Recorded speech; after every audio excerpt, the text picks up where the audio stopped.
Halo teman-teman, pada video ini saya dan teman-teman saya akan menjelaskan tentang asas kontinuitas dan kaitannya dengan fenomena hujan. Nah, teman-teman, asas kontinuitas itu merupakan penerapan hukum kekekalan pada masa aliran fluida, di mana prinsip ini menyatakan bahwa dalam sistem tertutup, masa fluida yang masuk harus sama dengan masa fluida yang keluar, sehingga masa totalnya itu tetap. Asas kontinuitas juga menyatakan bahwa hasil kali antara luas penampang A, kecepatan aliran V, dan densitas itu rho, sehingga selalu konstan di setiap titik aliran. Nah, teman-teman, sebelum kita masuk ke tahap fenomena hujan melalui asas kontinuitas, kita harus tahu dulu apa itu hujan. Nah, teman-teman, hujan itu dapat dilihat pada siklus hidrologi, di mana air di bumi terus berpindah tempat dan berubah wujud. Misalnya, dari air menjadi uap air, lalu menjadi awan, dan akhirnya turun sebagai hujan. Nah, meskipun terjadi perpindahan dan perubahan wujud, jumlah massa air tetap terjaga. Jadi, asas kontinuitas adalah prinsip yang menyatakan bahwa massa fluida tetap kekal selama proses aliran. Nah, pada fenomena hujan, air hanya berpindah tempat dan berubah wujud, tetapi jumlah massanya tetap sama. Oleh karena itu, siklus hujan merupakan contoh penerapan asas kontinuitas dalam kehidupan sehari-hari. Kemudian, setiap tahapan dapat dijelaskan dengan prinsip kekekalan massa fluida. Nah, untuk tahapan itu dijelaskan oleh teman saya. Yang pertama, evaporasi. Massa berpindah ke atmosfer. Energi matahari memanaskan permukaan air.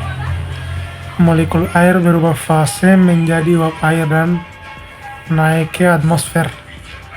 Massa air yang hilang dari permukaan sama persis dengan massa uap yang masuk ke atmosfer. Inilah prinsip kontinuitas massa.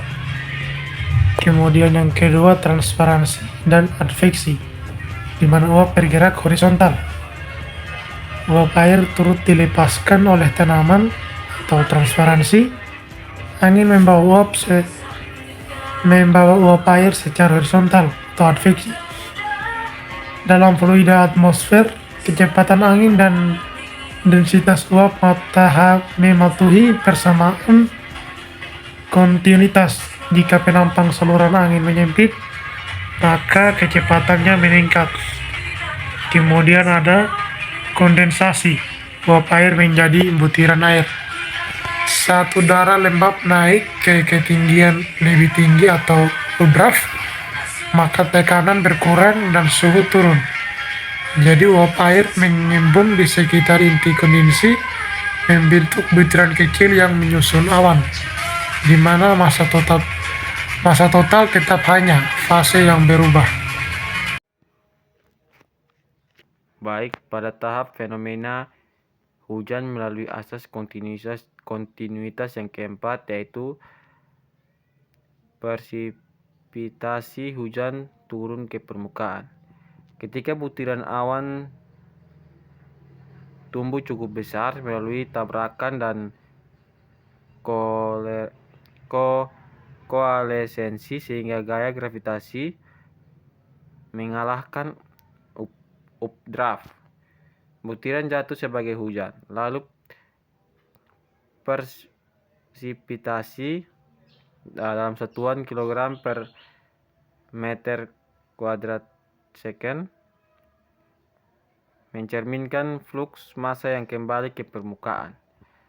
Bagian yang kelima yaitu aliran dan infiltrasi massa kembali ke sumbernya.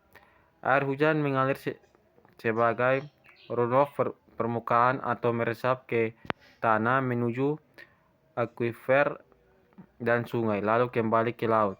Siklus tertutup ini memastikan massa total air di bumi terjaga. Neraca hidrologi global selalu seimbang.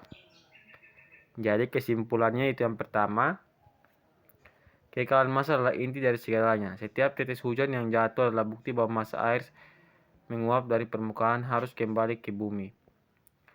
Permasalahan kontinuitas berlaku di setiap skala. Dari aliran dalam pipa, irigasi, kolom udara naik di atas pegunungan, hingga siklus air global, prinsipnya 1. Masa masuk sama dengan masa keluar ditambah perubahan simpanan.